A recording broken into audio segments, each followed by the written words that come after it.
Alright guys, I want to talk to you about proper smoke usage, and I'm going to be showing this on Cache. So there's a couple ways to use smoke. One of them is to use it to cut off an angle for taking a site. The other one is to give you a positional advantage. This is both used by Ts and CTs.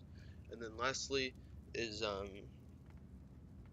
to give you advantage over people pushing a smoke. This is also used for Ts and CTs. T's once they're already taken a site and preventing the retake.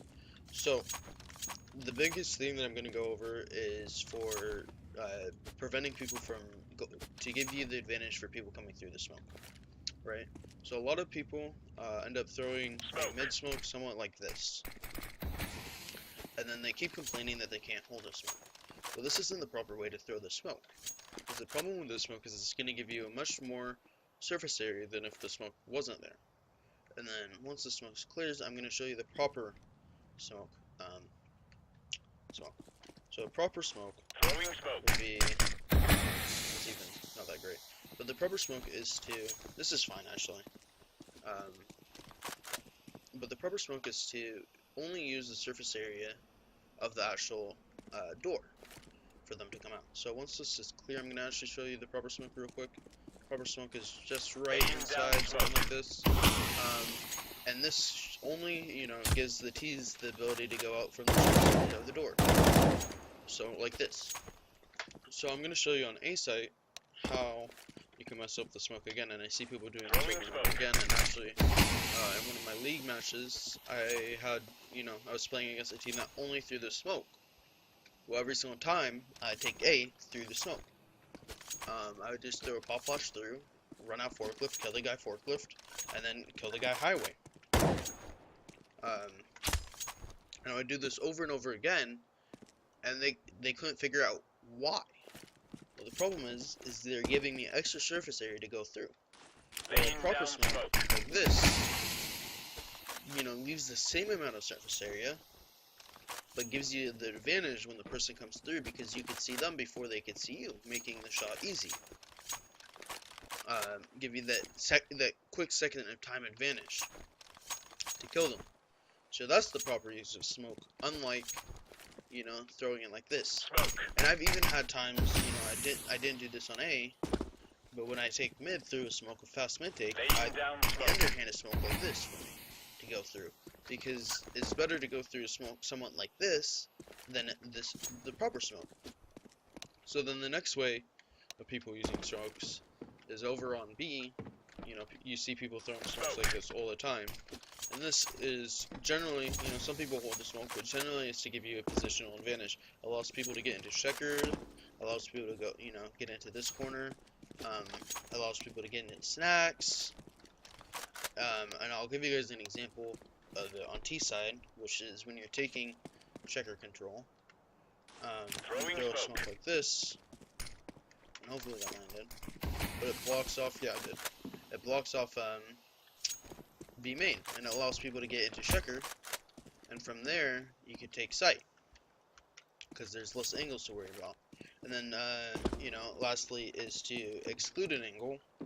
So another way that people do that is by throwing this smoke, which will then bounce. That's a bad smoke. Same issue here.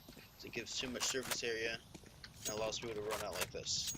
I'll show you guys on heaven just to get this over with. So here's a good smoke. It excludes, it keeps that surface area, the same amount of surface area. It makes them have to push through smoke, giving them a disadvantage. So here's a proper smoke for CT, just like that.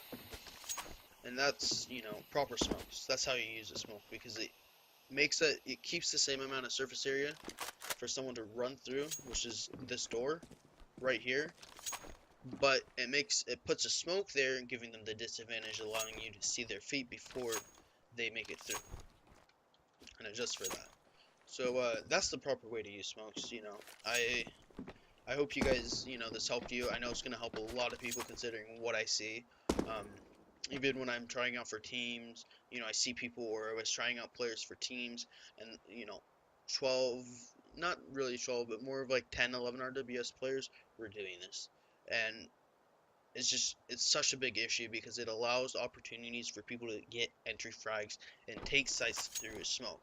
And the reason why it's so powerful is because people have this mentality in their head that people don't push smokes.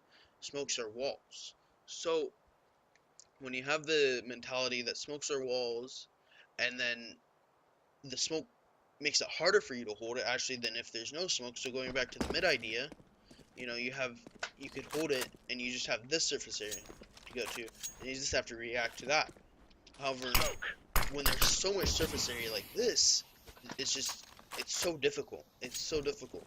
So a lot of times what I do in a case like this, I would throw a pop flash out and just run out to this side, get to under Shucker, and you know, same thing happens when a teammate throws their smoke.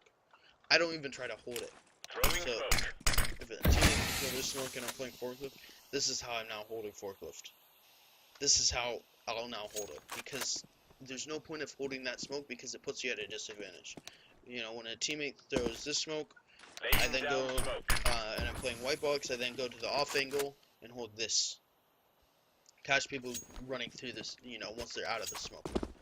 Because there's no point of holding a smoke that gives you a disadvantage. I know I'm ranting at this point, but that's just, you know, I hope this helped you guys, and thanks for watching.